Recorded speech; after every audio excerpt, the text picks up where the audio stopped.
Hello and welcome to this video. In this video, what we're going to do is we're going to look at the word 64.8 and what that means to you. If you have an accountant, a 64.8 is really crucial and it's something that could get banded around without you 100% understanding what it means. So let's break it down and understand exactly what 64.8 means for you and also what the process of making sure that that can work. Stay tuned.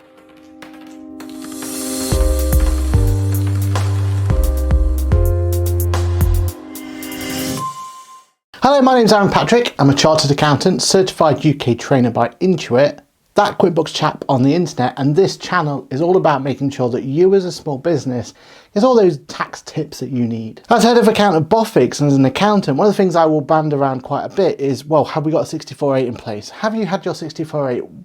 Do you have your 64.8? Have we put your 64.8 in? And we use the term 64.8 quite a lot. But what does it mean? Well, that's what this video is all about. Now, 64.8 is just the name of the form that we use to send to Hmrc. And in the accountancy world, the term 64.8 is basically the process of getting that form in. And what that basically means, it means you as a client of an accountant will have the opportunity to be able to grant access to your accountant to Hmrc. So from an accountant's point of view, that means that we get access to all the client's information and we can ring up on behalf of the client and we can get access to file returns and file things on behalf of the client. And from the client's point of view, they're basically saying that they trust that accountant and they trust that that accountant is going to be the right person or the right firm to be able to hand that information to. And from Hmrc's point of view, it means that they then have other people that they can talk to. So it's not just that they can just talk to the client, but they can also talk to the accountant as well. So it creates this great little group where basically as long as the 64.8 is in place, then the accountant can talk to Hmrc, Hmrc can talk to the accountant, and the client themselves won't necessarily need to be involved. And if you think about it, if you're paying for an accountant, that's exactly what you want. You don't want to be having to deal with Hmrc, staying on the line to them, being asked questions you may not know the answer to. You might as well give all that information to your accountant, and if they've got a 64.8 in place, they can do exactly that. One thing to note though, when we talk about 64.8, we don't just mean the individual. We're not just saying that you as a person or as a business will have access to or be granted access to on a 64.8 to Hmrc. It's on a tax by tax basis. And in a nutshell, what that means is it's about all those different taxes that you may be required to for your business. So if you think about it, you'll have self-assessment, maybe corporation tax, PAYE, VAT, CIF. There's all manner of different taxes that your business could be related to, and you need a 64.8 in place for each one of those different taxes. So when we say, have you got a 64.8 as an accountant, what we're really talking about is, do we have agent access to all of those different taxes? Now the benefits speak for themselves.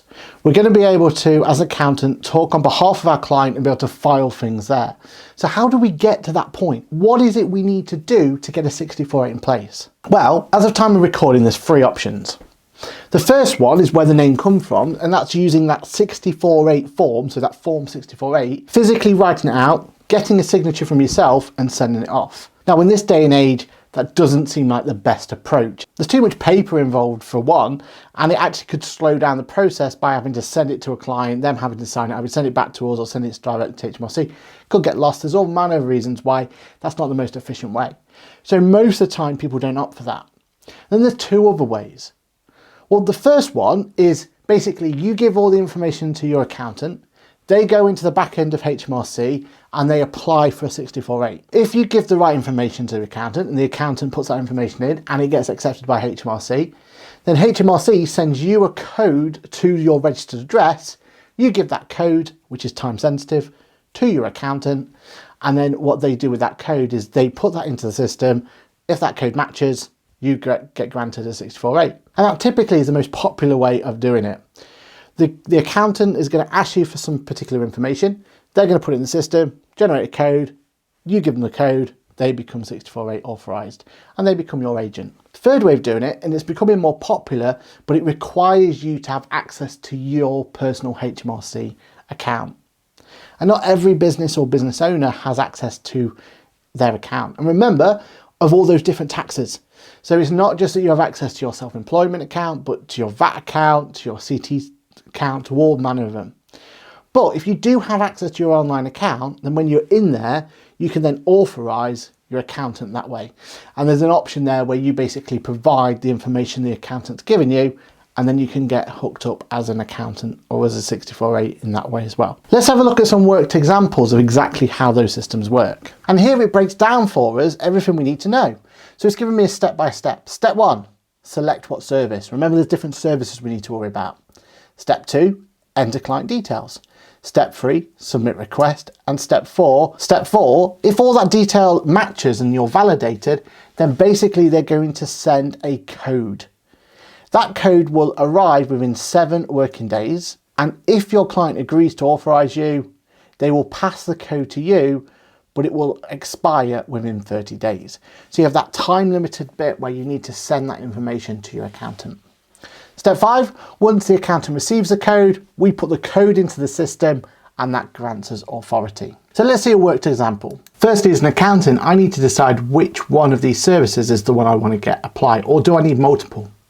So for self-assessment, I need my client to provide me their unique taxpayer reference, UTR, national insurance number, and postcode. For corporation tax, I need my client to provide for me corporation tax reference number, registered office postcode, and company's house registration number.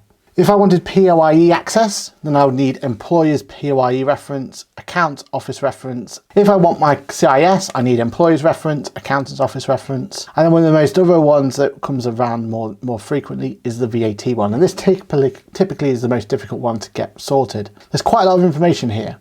We need our VAT registration number, so your registration number, principal place of business postcode, date of registration for VAT, and that's going to be crucial. You'll need your VAT incorporation certificate to make sure you get the right date there.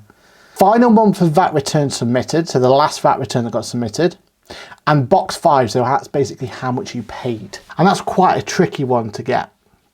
If I choose one of the more simpler ones, self-assessment. For self-assessment, I would put in the UTR number, national insurance number, postcode, and press next. And then at that point, Hmrc will check that information is correct. So it's checking that that national insurance, UTR number, and postcode all match to their system. Press next, and if it does agree, they will then generate a code and send that code over. For you to appoint an accountant using your online portal, I've left a link below for Hmrc's guidance on the matter. At this point then, we should have done it. We should be able to look at how to get our accountant to be an agent. And with that, that gives them the opportunity to file returns on your behalf, see and speak to Hmrc, look into your online portal to be able to see if there's anything maybe you owe or anything like that. It just gives us accountants the opportunity to be able to see all this information. So hopefully that's made sense of what the word 64.8 means and how 64.8 can affect you and your business. If this has been any use to you, don't forget to like and subscribe to this channel. This is exactly the sort of content that we want to provide to you, making sure that your business feels like it's getting the right information as it needs it. My name has been Hmrc. It's been an absolute pleasure to do this video for you as always. And if you have any questions at all, don't forget to go to hello@boffix.com or comment below on this particular video. And with that, just for me to say, I will see you in the next video. Bye for now. I told him I can be a fighter if you want. I'll be there to catch you if you fall. I can make it brighter when it starts. I told him I would do it all for you, and I know you do it for me too. I can be a fighter if you want. I can be a fighter. I can be a fighter if you want. I can be a fighter if you want. All the way that I feel, yeah, I know that it's real, cause I can get him out of my head. I don't care what we do, everything's feeling new. Even if we stay in bed, my heart is saying yeah, yeah, yeah, yeah, yeah. You know I want him, nah, nah, nah, nah, nah. My heart is saying yeah, yeah, yeah, yeah, yeah, yeah, yeah, yeah. Hello and thank you for watching that video. What you may not know is this channel that you've watched this video from is part of a wider group. That wider group is called Apple Core Productions, and the 3 channels that we have involved are as follows: Patrick the QuickBooks Chap, Boffix Tax Tip. Finally, we have Apple Core Live and Geeky. All the links and everything are down below in the description, but it really means a lot to us if you can go and give a like to the other channels as well.